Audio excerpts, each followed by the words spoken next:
नमस्कार दर्शकों, मैं सुनीता पंघाल एक बार फिर से आप सभी का स्वागत करती हूं आपके अपने YouTube channel design by vastu में। इस चैनल का मुख्य उद्देश्य आप तक घरों के वास्तु संगत नक्शे पहुंचाना है, जिनका उपयोग आप अपना घर बनाते समय भी कर पाएं। साथ ही साथ हमारी पूरी कोशिश होती है कि वास्तु के नाम पर फैलाए जा रहे ढोंग और अंधविश्वासों को हम दूर कर पाए। तो इसी कड़ी में आज हमारा अगला नक्शा, जिसकी लंबाई 60 फीट और चौड़ाई 15 फीट है, का हम निर्माण करेंगे। वास्तु के हिसाब से ऐसे प्लॉट जिनकी लंबाई चौड़ाई से बहुत ज्यादा होती है अच्छे नहीं माने जाते।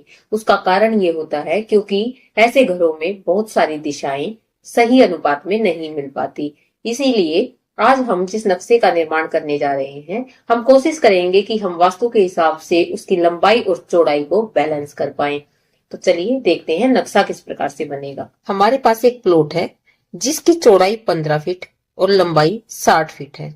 अब इस प्रकार का जो प्लॉट होता है उसमें जब हम यहाँ पर सेंटर पॉइंट से निशान लगा के सभी दिशाओं की मार्किंग करेंगे तो ऐसे प्लॉट में बहुत सारी दिशाएं कट जाएंगी, जो कि अपना प्रभाव या अपना लाभ नहीं दिखा पाएंगी। जरूरी है कि जब भी आप प्लॉट खरीदें तो ये ध्यान रखें कि प्लॉट की लंबाई और चौड़ाई का अनुपात सही हो। लगभग जो लंबाई है वो चौड़ाई से दोगुनी तक हो, वो आपका चल जाएगा, सही है। तो अब हम देखते हैं कि इसकी लंबाई जो है वो चौड़ाई से लगभग 4 गुना ज्यादा है। तो इस प्रकार के घर के निर्माण के लिए हम दिशाओं को सही करने के लिए एक तरीका अपनाएंगे, जो कि इस प्रकार है। ये घर साउथ फेसिंग है और इस घर की डिग्री 159 रहेगी। अब हमें इस घर के निर्माण के लिए हम इस नक्शे को 2 बराबर भागों में बांट देंगे।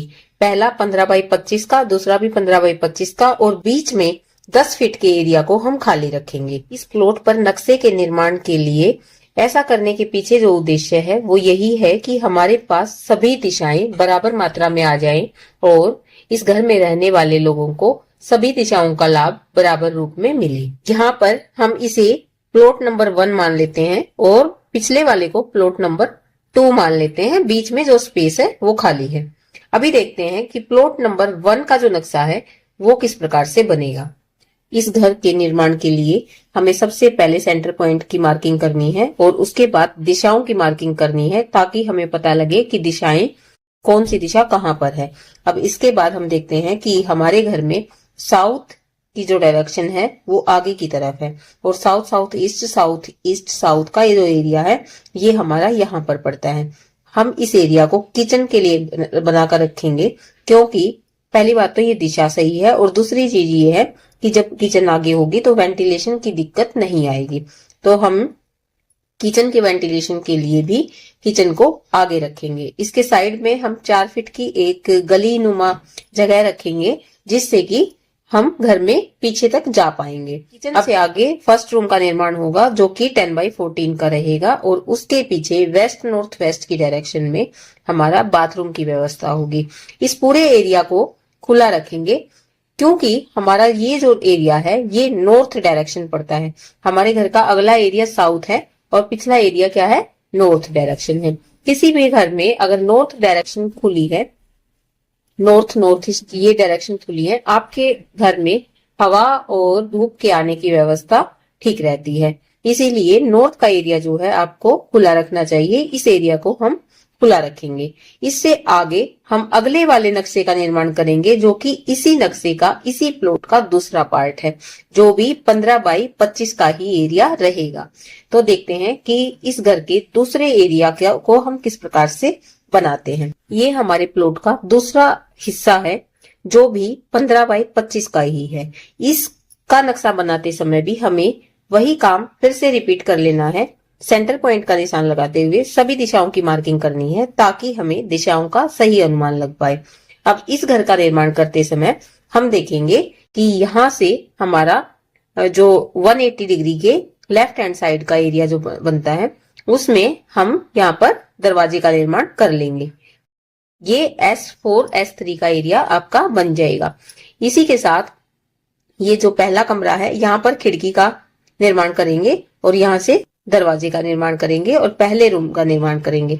इसके बाद अगले रूम का निर्माण करेंगे, जिसका दरवाजा यहाँ से लगेगा और पीछे हम नॉर्थ नॉर्थ ईस्ट डायरेक्शन की जो जगह है 4 फीट के एरिया को हम खुला रखेंगे, ताकि यहाँ से हमें धूप और हवा मिल पाए। यहाँ पर एक दरवाजे का दोबारा निर्माण करेंगे और यहाँ पर बाथरूम का निर्माण करेंगे। इस प्रकार से वेस्ट नॉर्थ वेस्ट में हमारा बाथरूम रहेगा और पीछे का नॉर्थ वाला एरिया नॉर्थ वेस्ट और नॉर्थ ईस्ट का जो एरिया है ये अपना खुला रहेगा। इसके बाद 2 रूम बनेंगे जो कि ईस्ट नॉर्थ ईस्ट और ईस्ट डायरेक्शन इनकी दिशा रहेगी और बीच में यहाँ पर आपका फिर से एक स्पेस खाली रहेगा जो कि आप सीढ़ियों के निर्माण के लिए यूज कर सकते हैं। दोनों प्लॉट के बीच में एक एरिया रहेगा जो कि आपका 10 बाई 15 फीट का रहेगा। इस एरिया को आपको सीढ़ियां बनाने के लिए यूज करना है और सीढ़ियां आपकी क्लॉकवाइज डायरेक्शन में रहेंगी। ऐसे प्लॉट नंबर 2 की तरफ से शुरू होते हुए प्लॉट नंबर 1 की तरफ से आकर फिर से ये राउंड शेप में सीढ़ियां आपकी बन जाएंगी और आपका काफी सारा एरिया इसमें खुला भी रह जाएगा, जो कि आपके लिए हवा और धूप के लिए बहुत ही अच्छा साधन बन जाएगा। अब आपको ये घर कुछ इस प्रकार से दिखेगा, जिसमें ये स्पेस जो 10 बाई 15 का है खाली है। का जो एरिया है यहाँ पर आपको खाली जगह दिखती है और आपकी N4 N3 की एंट्रेंस बन जाती है। यहाँ पर आपको किचन मिलती है जो कि वेंटिलेशन जिसका बहुत ही अच्छे से हो सकता है। इस कमरे का वेंटिलेशन भी आगे से और यहाँ से हो सकता है। बाथरूम का वेंटिलेशन इस खाली स्पेस से हो सकता है। यहाँ पर इस बाथरूम का वेंटिलेशन इस खाली स्पेस से हो जाएगा। इस रूम की खिड़की यहाँ इस खाली स्पेस में लगेगी, इस रूम की खिड़की इस खाली स्पेस में लगेगी। इस प्रकार से इस पूरे घर में आपको रोशनी और वेंटिलेशन की कोई दिक्कत नहीं आने वाली। और साथ ही साथ इस घर के नक्शे को 2 बराबर भागों में बांटकर हमने इस घर के वास्तु को बिल्कुल सही करने की कोशिश की है। सीढ़ियां आपकी ओपन स्पेस में रहेंगी, इसीलिए इनका इम्पैक्ट ना तो प्लॉट नंबर 1 पर पड़ेगा और ना ही प्लॉट नंबर 2 पर पड़ेगा। इस प्रकार से हमने कोशिश करी है कि वास्तु के हिसाब से हम इस नक्शे को ठीक कर पाए, जिसकी लंबाई बहुत ही ज्यादा थी उसकी चौड़ाई की अपेक्षा। अगर आप भी चाहते हैं कि आप अपने घर का निर्माण डिजाइन बाय वास्तु की टीम से कराएं, तो इसके लिए आप हमारे व्हाट्सएप नंबर से हमें कॉन्टेक्ट कर सकते हैं। आपको घर का ये डिजाइन कैसा लगा कमेंट बॉक्स में जरूर बताइएगा। साथ ही साथ इन नक्शों को आप अधिक से अधिक शेयर करें, ताकि आपके अपने भी इन नक्शों का लाभ अपना घर बनाते समय ले पाए। वास्तु आपके जीवन में नई रोशनी भरता रहे, इसी आशा के साथ मैं सुनीता पंघाल आप लोगों से देती हूँ विदा। नमस्कार।